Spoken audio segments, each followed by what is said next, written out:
Okay, you can start. Okay, welcome everyone. Good afternoon. And just briefly, Roseanne, if the slides could be turned back one.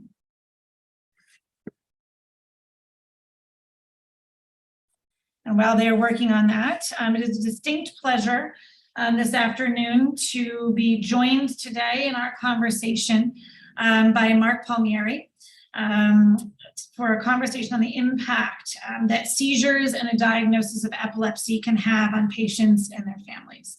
But also, and more importantly, the continually evolving armamentarium of tools that we have to stop them and to bring hope and forward-looking conversation to families and patients.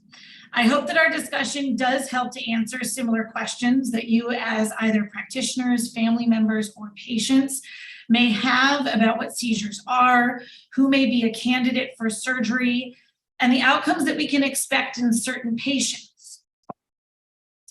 But more importantly, I hope that this session provides a scaffolding for further conversation and connection to all of you, to both academic and social communities that can help. I'll provide an overview briefly of this disorder that affected Marc's incredible daughter, Anna. And then it will open the conversation to Marc to relay his own experiences and perspectives on what it was like to walk this seemingly unthinkable, incredibly challenging journey as a patient and a parent and a family. Marc has harnessed his literary talent as a means for sharing this experience through his book, She Danced with Lightning, which will serve well as an incredible resource for parents, patients, and physicians alike to gain a unique lens, as well as a source of hope and inspiration amidst the tremendous disruption and uncertainty that epilepsy brings to so many parents, patients, practitioners, and families. So just by way of brief introduction so that we are all working from a common foundation, let's just begin quickly by defining what seizures are and when we think about reaching for surgery as our highest impact treatment option. So seizures themselves are simply the clinical manifestation of abnormal electrical brain activity that is not directed by a patient. So this is when the brain produces spontaneous activity in any area of the brain, and therefore what a patient manifests outwardly to the world and what a patient experiences internally to themselves is dependent upon the area of brain that is being affected. And that's completely unique to each and every patient. And so this can look like, what we would typically, quote unquote, describe a seizure to be, which would be an abnormal movement or an abnormal sensation. But it is very important for patients and families to understand that it can look like many other things. This can manifest as a fast or slow heart rate, abnormal taste or smell, inappropriate laughter, behavioral arrest, speech arrest, jaw pain, difficulty swallowing. There are many different manifestations that are all seizures, and it requires experience and a multidisciplinary team that is used to approaching this to know what they're looking at and therefore move the ball in the right direction towards diagnosis and therefore successful treatment. So when do seizures become epilepsy? Because not every single seizure is epilepsy. So once a seizure occurs 2 or more times unprovoked, meaning we don't have a reason or an explanation for it, that becomes epilepsy. When is a patient then deemed refractory, which is a very important term? As soon as a patient does not respond appropriately to 2 or more medications, they are now a refractory epilepsy patient. So within that structure, who needs surgery? And this is a really essentially important question. It is essential in answering this that we realize that the safest treatment approach is whatever treatment approach protects a patient's brain by stopping the seizures. So even if that is a surgical intervention, that can be the safest thing for a patient's brain. Every seizure that occurs expands the electrical network and involves more and more brain in the process. In cases of refractory epilepsy, therefore, the safest option can be a surgical intervention in appropriate candidates to remove the generator of the seizures and free the remainder of the brain from constant recovery from the impact of a seizure. This is often an extremely difficult mental and emotional shift as a parent and as a family, as medications and quote unquote non-invasive therapy feel safer. However, the impact of uncontrolled seizures and systemic medications are far more detrimental to a developing brain than a single intervention in experienced hands with an appropriate workup. The key is selecting the appropriate approach for each individual patient using their specific data to define a safe approach to the areas responsible for seizures. In some cases, this means removing a lesion causing seizures. In other cases, it means disconnecting the disruptive area from the remainder of brain. And in others, it can mean simply placing a stimulator. So I'm going to review some of those options briefly, and we're going to get to the process that Anna and her family walked through in approaching this process. So there are so many different causes of epilepsy in children, and knowing the most likely culprits given a patient's aging history is paramount to understanding the appropriate workup to define the potential source in that given patient, and therefore to identify the most effective treatment in that patient. What I have listed here is simply a sampling of the entities that we encounter and face as pediatric neurosurgeons approaching epilepsy, but there are many more. These are the most common. It just gives you a sense as to the heterogeneity of backgrounds that patients come to us with that all lead to a common road of epilepsy that we have to sort out and tease apart the best road towards cure and treatment for each and every individual patient. Now, most importantly is what is unique about pediatric epilepsy. We all know that seizures and epilepsy can affect any individual, no matter their age. However, pediatric epilepsy is very different from adult epilepsy, and the way that we approach it is quite different. The first difference is that children present much more commonly with what we would call hemispheric disorders, meaning migrational disorders that are present at birth that affect an entire hemisphere.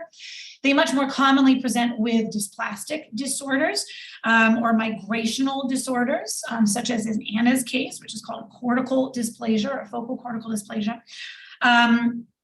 Or congenital syndromes that have no focus in the brain whatsoever, but yet present a very distinct diagnostic challenge. So in children, this is one of the reasons why it requires extremely deep multidisciplinary team and approach to accurately identify the source and therefore best and safest treatment to stop seizures in these patients. The next point, which is essential, is that children are more commonly medically refractory, meaning that they much more often do not respond to medication as their final form of therapy and fall in a surgical category. The incidence of epilepsy in children is 1% to 2%. 25% of those patients will be refractory, meaning that they should be considered for a surgical intervention or management of some sort. That's a large number. And last and most important is that the effect of refractory epilepsy on a developing nervous system is far different than the effect of epilepsy on an already formed adult nervous system. Children that do not have the benefit of definitive therapy go on to experiencing substantial impact on the development of their language systems, their motor systems, their cognition.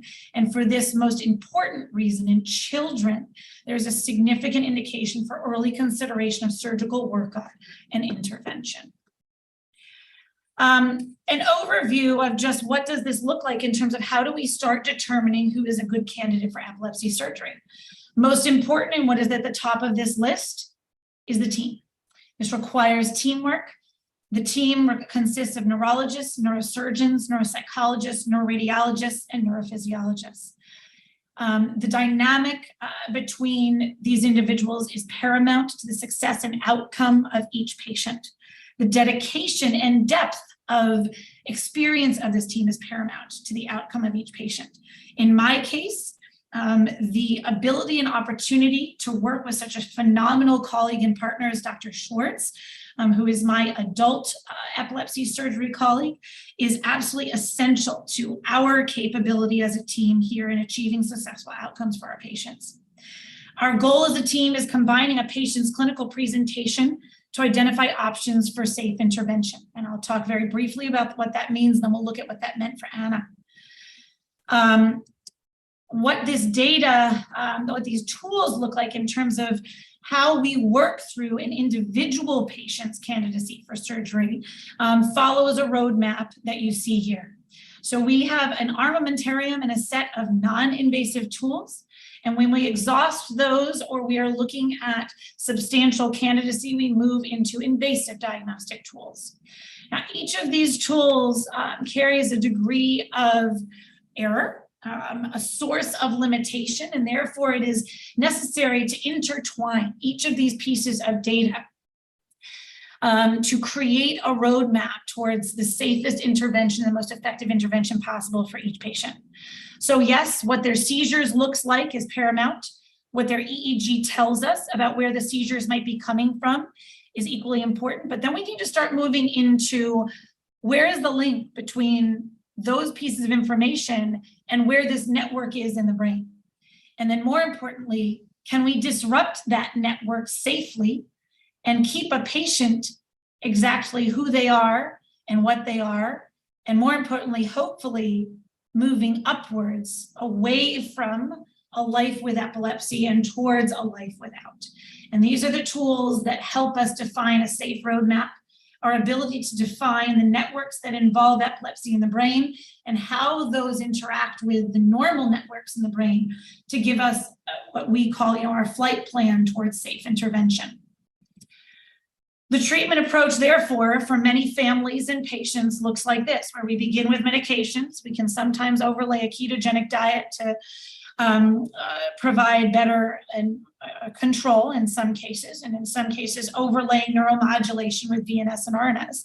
However, once we get to that refractory place and that position of starting to look towards surgery as our safest intervention for the brain's ultimate overall safety, these are the tools in our armamentarium.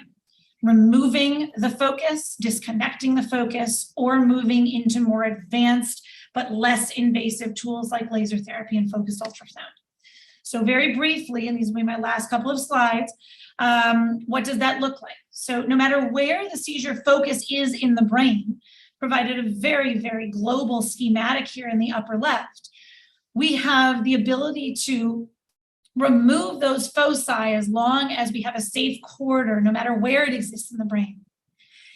If that focus is within what we would call eloquent cortex, or in an area that is either directly within areas of the brain that contribute towards normal function, or so deep that we cannot access the seizure focus without interfering with eloquence or areas that are essential to a patient's function, then in many cases we can actually very elegantly simply disconnect the area responsible for seizure production and seizure onset from the rest of the brain. That's why I provide you with these beautiful roadmaps that exist deeper within the brain in what's called the white matters. The top right are absolutely gorgeous white matter highways that our brain uses to transmit and communicate normal neurological function and movement plans and sensory feedback, et cetera. However, these are also the highways that seizures use to travel within the brain. So while a generator can exist in one area of the brain, it can then use these highways to travel to other areas of the brain and what we call generalize, and therefore result in these overall, abnormal motor movements, sensory experiences, et cetera. So our job, if we cannot remove the focus in its entirety based on where it is or how large it is to simply disconnect those highways so that they can no longer be utilized by seizure foci and can, be returned to their normal function of transmitting motor plans and normal neurological function to the patient. Lastly, just so you can see some of the more advanced and less invasive tools, when we cannot directly remove a focus or we cannot directly disconnect a focus, in some cases we can simply take it out of commission. This is one aspect of laser therapy where we can place a very deep, small probe into an area that needs to be removed from the seizure focus and network and heat it up to a temperature at which it is no longer functional, and therefore take it out of that communication circuit and not allow it to interact with the rest of the brain. And lastly, and coming into our hands as a modality as epilepsy surgeons, is focused ultrasound, which is entirely non-invasive. When we are not left with other options to directly remove or disconnect a focus, in some cases we are looking to this modality to potentially, in a palliative sense, decrease seizure burden by simply focusing ultrasound waves on the site of seizure onset to take it out of commission. So this is a very brief run through to put us all on one page as we approach Anna's story. I'm going to turn the focus now to Anna's father, Marc Palmieri, so that he can share with us his most salient memories and experiences and whatever he chooses to communicate to you as a community, and highlight also, his book that helps to bring this into very much front and center into a light that is very much lacking. So Marc, with that, I turn it over to you. Thank you, Doctor. It's so wonderful to see you, of course, and honored to be talking to you in any circumstance, but especially about this. Hello, everybody. In a nutshell, Anna's story, she was diagnosed at 5 months old with a cortical dysplasia. She had a cluster of nearly 40 seizures before they were able to bring them under control with phenobarbital. And this actually did happen at Weill Cornell at New York Presbyterian Hospital when she was 5 months old. She was put on medication, weaned of the phenobarb, and for about 1.5 years was seizure free before they started to poke in again and break through. She was put on another med and then another med. Our primary doctor actually retired, a legendary neurologist named Gail Solomon. And we had a family connection, a family friend at NYU, wonderful neurologist. And so we moved. Some of that was convenience, just location. She got her follow-up MRIs, and then we got our second diagnosis, which was delayed myelination. And the difference to us in that was, the understanding that cortical dysplasia would be permanent forever, not changing, meds forever, unless of course a surgical option was chosen, which wouldn't be if medication could ever work. And this was in 2006 when she was born. We had an MRI that showed that, and an EEG that confirmed that somehow, however those things work, I don't know. But the MRI seemed to suggest the cortical dysplasia lesion had shrunk, and therefore this may not be cortical dysplasia, but rather this delayed myelination, which is, in my understanding, something that could resolve itself. That is a common cause of childhood epilepsy. Something's not formed as much as it will be formed at birth, as much as it should have been formed or unraveled or rolled out as it should. And that there was a new hope then that this would naturally resolve itself as she moved out of childhood, that the myelination would continue getting to where it was supposed to be at birth. So we lived with this for about 7 more years until new seizure symptoms emerged. There was a change.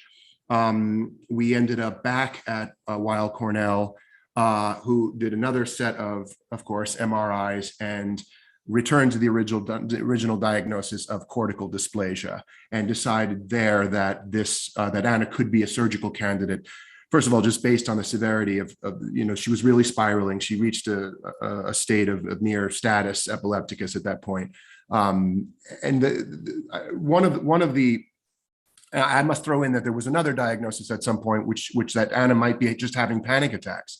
That was thrown in there too along the way. So it was very, obviously confusing along the way, as it is for many.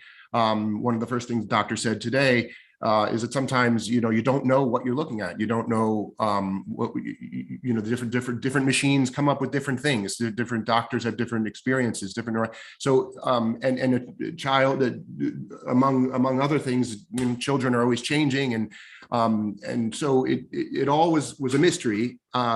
But what allowed us to sort of live somewhat, I want to say the word normally here, only because Anna wasn't really limited in activity because her seizures came while she was asleep. I guess I understand that this can be typical of frontal lobe epilepsy, that the seizures are nocturnal. So we were living this life where she would, through the night have anywhere from a night off of no seizures to 6 or 7 complex partial seizures that could last up to 90 seconds. And she could have a number of them. And she was on, we tried, I think in the end it was seven different medications, most of which had some sort of honeymoon period up to 6 months and then started to prove ineffective. So she was certainly intractable or refractory. The turn of events was she was approaching 12 years old. Again, we were under the understanding that she had delayed myelination, and we were really evolved into a complacency, I hate to call it, but it's really true, that since she was proceeding like her peers, we dealt with the evenings. We would sleep, I would be on her floor, hold her through the seizures. She'd go back to sleep. She would be exhausted, of course, every day, but she, again, honor roll and dance, and she was able to function. So one day in April, when she was approaching 12 years old, she had a daytime seizure while she was awake. It took some weeks and 3 different hospitals to establish that these were seizures and not these panic attacks or allergic reactions or something else. Again, until we got back to the original hospital what we started at, we got the original answer, and that turned out to be the answer. So she kind of spiraled until June of that same year. We went from that first visit at the end of April, and surgery was June 18th of that year. So things moved quickly. They removed the lesion, and by they I mean Dr. Hoffman and Dr. Schwartz. And she hasn't had a seizure now in we're moving on 3.5 years. So it was completely successful, and that's the story. Now I didn't write a book about that was just a triumphant story of a successful surgery.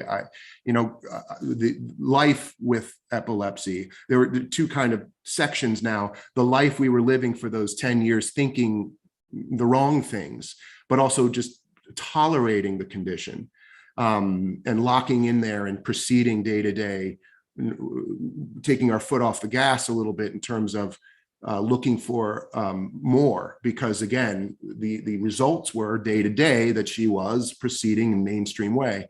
And then the other section is, of course, when all that fell apart, and she was spiraling toward a disaster, no doubt. That she was at a point where she couldn't walk, couldn't really go a few moments without some kind of seizure, even under the influence of 6 or 7 medications, all mixed, some very heavy. As we proceeded with the surgical, toward the surgical appointment, and in that window was where I changed the most. I was facing a situation I somehow was able to avoid. Of course, I had internal terror, and it was an abnormal normal that we existed in our home with epilepsy, as every epilepsy parent, parent of an epilepsy patient knows. But when in that stretch of time, this child wanted to continue her life, wanted to live, wanted to do her dance recital, wanted to go to her games, despite the fact that she could barely walk a few feet without falling. And there, at that moment, it was the first time in a long time, if ever, that I was faced with this challenge that, well, children don't necessarily see the compromise between staying safe and not living your full life as clearly as the parent did. And as I tried to just kind of shut her down and miss this spring of activity, she just refused to do it, to refuse to comply with that. And she, under, having, again, having had thousands of seizures all of these years, she was now having them every half an hour or more. And she just insisted on doing this particular event with her dance club, and went on stage in this condition and executed a 4-hour recital without one seizure. Something very strange happened that day, that somehow they were kept at abeyance. And I'm not sure, scientifically, I learned nothing because I couldn't understand how that was possible, but I did certainly learn something about will and about the wisdom and courage of people with these challenges from the standpoint of the privilege of perfect health of my own. So so that's me. That's in a nutshell. So I'm talking to my hero today here, obviously, and it's been, you know, and it's now with this distance, I can see clearly now the difference between the life we were living and the wild efforts we were going through to find different treatments, medical marijuana, diets, CDs of nature sounds that were purported to have alpha waves built in and that could straighten your epilepsy out. I mean, we were everywhere. We tried everything. I felt like, and that was one of the first things Dr. Grinspan said to us as we arrived at Weill Cornell's ER. He said, "You have lived with this so long. You've done so much." And it's time maybe to change our approach, you know, and that's what we did. And in this case, it was a success. Not that and we were just talking about this before, you know, not that we can ever say it's over. We don't say that, but you know, at this moment, she is she's living fully functioning and has not had any seizures. Yeah, no, thank you. For sharing all of that. And it is so important to highlight the fact that it is so often, as it was in Anna's case, but especially in her case, because of what an incredibly charismatic, bright, shining light she is. I mean, there's no way to keep this kiddo down, no matter how anyone would try. But it is often our patients that give us that sense of, as you demonstrated, courage, and often the children that provide that courage, their parents say, you know what, we can do this. And I want to do this. And moreover, I need to do this. And I can't tell you how often that is the case. There's an individual who's also on that you just mentioned. Dr. Grinspan has just joined us. And I do want to obviously bring him up here into, there we go, the light with us as the neurologist that helped guide us towards everything that then unfolded in what you've heard with Anna, as well as how much we have focused on the importance of a team. And that team is not only the team that I mentioned medically, but very much the parents and very much the patient. And we view this as we will be standing by everyone's side until the moment we come out of that operating room. And that's essential. It's absolutely essential. So Zach, if you want to say a few words, I'm going to see we also have a couple questions in the chat. So please feel free. Sure. And thanks for the invitation to say a few words. Marc, it's nice to see you again on the Zoom. Great to see you. You know, Dr. Hoffman, I think you said everything brilliantly, and the one thing I would just amplify is the team approach. I direct the pediatric epilepsy program here at Cornell, and most of what we do is medical. You know, children come and they have seizures, and we work with medicines. We do EEG recordings, we get MRIs to understand what's going on with the epilepsy. And about 2/3 of the time, medicine is enough. When it's not, we start to think about more advanced therapies like the ketogenic diet, like devices, and for Anna's case, like surgery. And, you know, in many ways, what Anna's story tells us, or what Anna's story, you know, means is it's the sort of the pinnacle of epilepsy care. It's the level of care that we're able to provide at academic medical centers like Weill Cornell, where we're able to put together this unbelievably gifted team of physicians and PhD neuropsychologists, radiologists, anesthesiologists, surgeons, and medical neurologists, and come together and really provide a map of how we can get to a cure. And, you know, I remember a few months out from Anna's surgery, hearing that she was seizure free and jumping for joy. And now to hear that it's 3 years out, it's just about the most rewarding thing you can imagine as a physician. And I think it's a testament to the team. It's a testament to people getting together, looking through the data, trying to make sense of it, trying to figure out the best possible plan, and then carrying it out with precision, expertise, and patience. So thanks for giving me the opportunity to say a few words. But it's great to hear her progress. It's really amazing. Thank you, Zach. We have a couple of questions. One I'm going to answer. The other one for you, Marc, is wasn't it crazy hard to agree to let anyone operate on your child's brain? That has to be scary. Oh yeah, so when it was interesting how quickly I went from hoping she wasn't a candidate for surgery to hoping that she was. Of course, when that was first mentioned, it was an utter complete refusal inside me that this could ever possibly happen. Looking at my daughter's head, and imagining this being, violated in some way like that could leave her potentially. Now, this is all my understanding of brain surgery. Of course, I don't know what I'm talking about. I'm there with Dr. Grinspan, who, with a team that does this regularly, and we still didn't really quite know what was happening, but Dr. Grinspan was pretty sure, based on her original scans from her infancy, and based on what was happening right in front of him clinically, just with her seizures.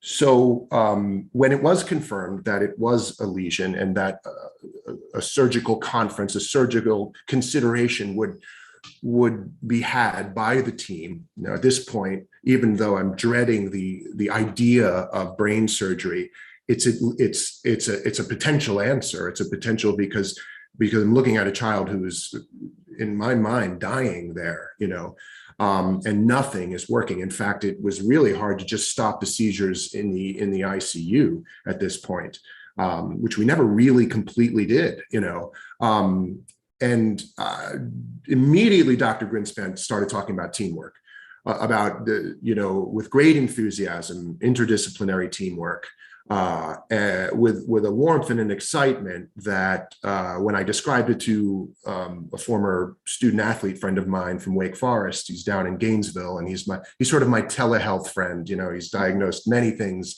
or at least told me I'm okay many times over the years without seeing me. He said that they want a shot, Marc, and because that kind of enthusiasm, he said, I got to tell you, is rare in medicine, and they want a shot. And what you're feeling and what you're sensing is how doctors feel when they feel they have a chance at helping someone like Anna. And that helped me a lot.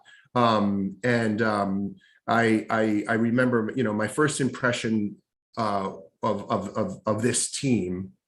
Well, my first impression was that everyone looked 30. That was one thing, but they're not, because you can read their bios and see. But everyone. So that was the first impression. But the next impression was this enthusiasm, and seriousness, and of course. And I remember I did get to actually, just by accident, really, as I'm talking to Dr. Grinspan in the hallway after that MRI confirmed the lesion. Dr. Hoffman happened to be walking down the hall, and Dr. Grinspan said, let me, actually, this is our, head pediatric neurosurgeon. I wasn't ready for any of this. This was day one right there at the, and just to get to the question here, is it hard to make the decision? I remember as Dr. Hoffman put out her hand to shake my hand, I remember I'm not sure I looked in her face. I think I just looked at her fingers. I think I just looked at her hand when I took her hand and shook her hand, because these were the hands that were going to go in to my child's brain, and I wasn't sure what I was looking for, but I knew that I was looking at the last, what felt like the last hope that I had, and I knew that this was an extraordinary moment. So. It's a surreal and out of body, out of mind decision, but we did, and this is strange, it's paradoxical. We had the advantage of being in a very desperate and frightening situation where it was really the only choice. That may not, like, you know, when she was 5 months old, there was a lesion there. It wasn't suggested to surgically remove it because we had to try medicine first. But at that point, it would have felt really elective. It would have felt more, you know, well, we can go ahead and take the home run swing early and just get it out, because we're, you know, I think that would have been, if I was comparing to this choice to what she has been living with, how she'd been living for 10 years, which I said was pretty mainstream and pretty successful, I got to tell you, the answer would have been no. I would rather put my chips on this thing fading away, or the miracle cure coming through medicine. Only did I realize, and now I'm talking to parents who are considering this, and I'm saying, do it. You know, I'm saying, please, I'm horrified by the idea that I would have actually said, no, we can't do this, you know, because of what the results were. And I knew it was a long process of making sure they have a really unique process of debating. You know, if you're declared a surgical candidate, the case has been through a very, very serious vetting. You know, Dr. Grinspan explained all that. You know, all the specialists playing devil's advocate, trying to shoot holes in the surgical plan. And if they just can't defeat it, you're a surgical candidate. You know, it's really thorough and becoming more and more, I guess, of a typical treatment. And so it was scary, but thank God we did it. That's a wonderful way to put it, in that, I mean, first of all, just hearing from, you know, a parent's own perspective and voice, that you do get to a point where you actually pray that your child is a surgical candidate. And it's an important thing to hear, because that's how we start the process, because we know what's potentially on the other side of this for patients that can benefit from this process. And so we know how powerful it is. But that is only, I mean, of course, you can't transfer that knowledge and gift of experience and download that into, you know, a parent's experience. They have to go through it on their own. And that is where, as you described, and I'm so grateful that that is something that a parent feels, that is where the cohesiveness and the experience and the confidence of your team comes through for you, you know, as a parent, because you can only get from point A to point B by knowing that your team is behind this fully and feels confident, and is only ever going to carry your child through a safe flight plan. And you know, for that, I am ever grateful for my colleagues and teammates, because there is no single individual in this by a long shot. So I think that's important to hear. There was one question that I want to answer very briefly, which was, did you try other things such as laser or ultrasound before surgery? So I need to lend some insight there. I gave you a whirlwind tour as an audience of the armamentarium available to us. I really could dedicate an hour talk to each slide.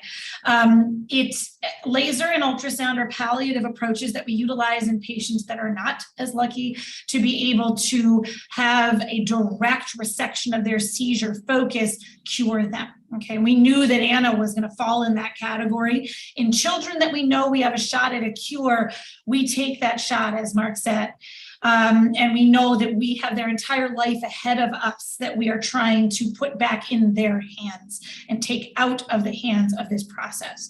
So that's a very different situation when either we are dealing with adult epilepsy that is due to different causes in response to different types of therapy, or patients whereby it is a bit too generalized and we are trying to lesion deeper foci that will not harm their overall function, but that will elegantly take out aspects of that circuitry that I showed you.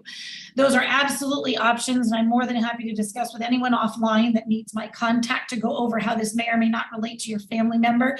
But in Anna's case, we had the ability to take the curative shot, and we took it. There's a second question, and I will be happy to discuss this with you offline, which was that your son was diagnosed at age 10 and is now an adult at 22 on many medications, now on 3, which has been determined to be generalized. And I see that you have a VNS in place. There are other options. I'd be more than happy to discuss with you, you know, and I'm sure that our coordinators can provide our direct contact after this. Are there any other, oh, right, thank you, Roseanne. Sorry, I'm receiving prompts to do my job here. There we go, hold on. Okay, so this is, office number and general contact for anyone that needs to reach me. Any other questions for Marc or myself in our final moments here?